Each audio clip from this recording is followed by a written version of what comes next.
Next is जो आपकी Turing machine होती है उसके पास क्या होती है एडवांटेज कि उसके पास इनफाइनाइट मेमोरी होती है, तो वो हर टाइप की स्ट्रिंग एक्सेप्ट करती है, तो सबसे पावरफुल होती है। And Turing machine is also known as a bible of a computer, ठीक है ना, बिकॉज वो हर टाइप की लैंग्वेज हर टाइप की स्ट्रिंग को एक्सेप्ट कर लेती है, right. Next is we have some similarity between finite automata, जिसमें सबसे रिस्ट्रिक्टेड ग्रामर होती है। क्यों? क्योंकि इसके पास मेमोरी नहीं होती। एंड ट्यूरिंग मशीन जिसमें अनरिस्ट्रिक्टेड ग्रामर होती है, मीन्स हर टाइप की ग्रामर। तो स्टिल इनके बीच में कुछ सिमिलैरिटी एंड कुछ डिफरेंस है, वो हम यहाँ बात करते हैं। एक बात ये याद रखना कि जो टाइप 3 टाइप 2 है, मतलब जो फाइनाइट एंड पीडीए वो एक कैटेगरी में आते हैं, एंड जो एलबी और ट्यूरिंग मशीन है वो एक अलग सी कैटेगरी में आते हैं, ठीक है। तो देखो सब में क्या है, सिमिलैरिटी क्या है, दोनों के पास क्या है, एक टेप होती है। जैसे ये टेप है ना, हमने बोला था कि इस टेप में जैसे इसमें 5 टप्पल्स होती हैं, इस टेप के 7 फीचर्स होते हैं। ट्यूरिंग मशीन के एलबीए के कितने होते हैं, 9 फीचर्स होते हैं, और पीडीए के भी कितने होते हैं, 7 फीचर्स होते हैं, ठीक है। So both have a tape in which we put our input string. तो दोनों के पास क्या है, टेप होती है, जिसके अंदर हम जो भी स्ट्रिंग हमें रीड या राइट जो भी करना है वो हम इंसर्ट करते हैं, ठीक है। दोनों के पास एक हेड होता है जो क्या करता है, एक डायरेक्शन में मूव करता है, ठीक है। एक डायरेक्शन का मतलब है कि जैसे ट्यूरिंग मशीन और एलबीए में तो दोनों डायरेक्शन में मूव करता है, बट एक में तो उसमें भी करेगा ना। तो ये सिमिलैरिटी है कि जो पीडी और एफए का हेड है वो सिर्फ एक ही डायरेक्शन में मूव करेगा, लेकिन जो ट्यूरिंग मशीन और एलबीए का है वो दोनों डायरेक्शन में मूव कर सकता है। कहने का मतलब है उसका हेड एक डायरेक्शन में तो मूव करेगा ही करेगा ना। तो सिमिलरिटी क्या है कि दोनों का हेड क्या है, एक डायरेक्शन में मूव करता है। Third, PD and finite automata का जो हेड है वो सिर्फ रीड करता है स्ट्रिंग को। मैंने तुम्हें बताया था ना कि पीडी और एफ एक कैटेगरी है, वो उस कैटेगरी।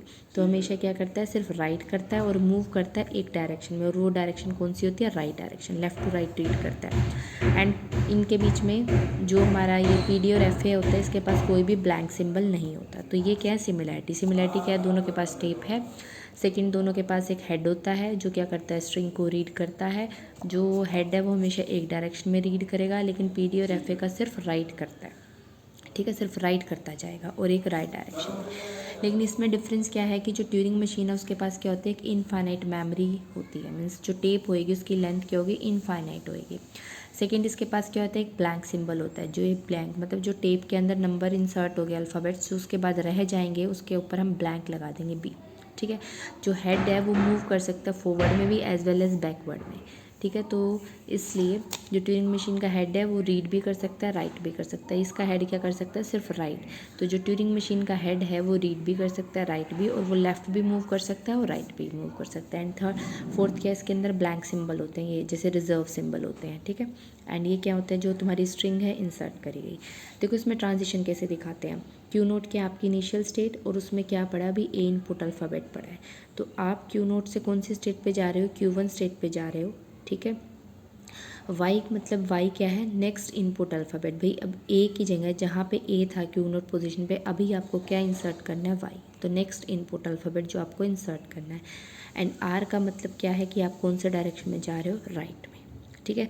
तो सिमिलरली ये देखो क्यू नोट ए था, जैसे ए क्या है तुम्हारा इनपुट अल्फ़ाबेट है, और ये तुम्हारा क्या है, टेप अल्फ़ाबेट, कि जो जहाँ पे ए था अब उसको आप ब्रेक करके क्या डाल रहे हो, एक्स डाल रहे हो।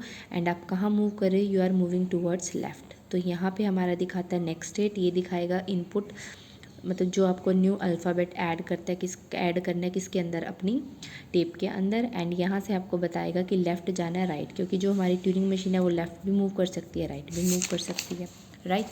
तो देखो, लेकिन जो नॉन डिटर्मिनिस्टिक ट्यूरिंग मशीन क्या होती है, जैसे क्यू नोट ए है, अगर डिटर्मिनिस्टिक होती तो हमारा सिंपल एक मूवमेंट होती कि Q1 नेक्स्ट स्टेट पे जाना है, एक्स अल्फ़ाबेट है जो ए को रिप्लेस करेगा और राइट में मूव करना है। बट अगर यहाँ पे ये भी आ जाए कि एक्स इनपुट अल्फ़ाबेट और लेफ़्ट, तो आपकी ट्यूरिंग मशीन क्या होगी, नॉन डिटर्मिनिस्टिक। वो कह रहा है कि राइट में भी जाएगी, लेफ़्ट में भी जाएगी।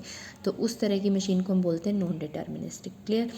अभी इनकी पावर्स की बात थी, NFA DFA की सेम होती है, NTM और डिटर्मिनिस्टिक की सेम होती है, बट इसकी ज़्यादा होती है एज़ कम्पेयर टू दिस। अब मैंने आपको बताया था ट्यूरिंग मशीन में 7 टपल्स होती हैं, तो 5 तो टपल सेम होंगी जो हमारी इसकी होती है। ये सिग्मा क्या है, इनपुट अल्फ़ाबेट, मतलब जो आपकी स्ट्रिंग गिवन होगी उसमें ए और बी इनपुट अल्फ़ाबेट आ सकते हैं। 2 एक्स्ट्रा सिंबल हैं इसमें, एक तो बी। जो क्या दिखाता है, ब्लैंक स्पेसेस, मतलब इस स्टेप में जो इंसर्ट हो गए। और इनफाइनाइट मेमोरी की है तो जो सिंबल रह गए, जो ब्लॉक्स रह गए, वहाँ पे आप बी डाल दोगे, ठीक है, which indicate set of blank spaces. तो बी आ गया एक एक्स्ट्रा टपल। और एक होगी टाउ। टाउ क्या होगी, अभी बताया था मैंने आपको कि जो इनपुट अल्फ़ाबेट है उसकी जगह जो आप इंसर्ट कर रहे हो वो हमारे क्या आ जाएंगे, set of symbols that can be placed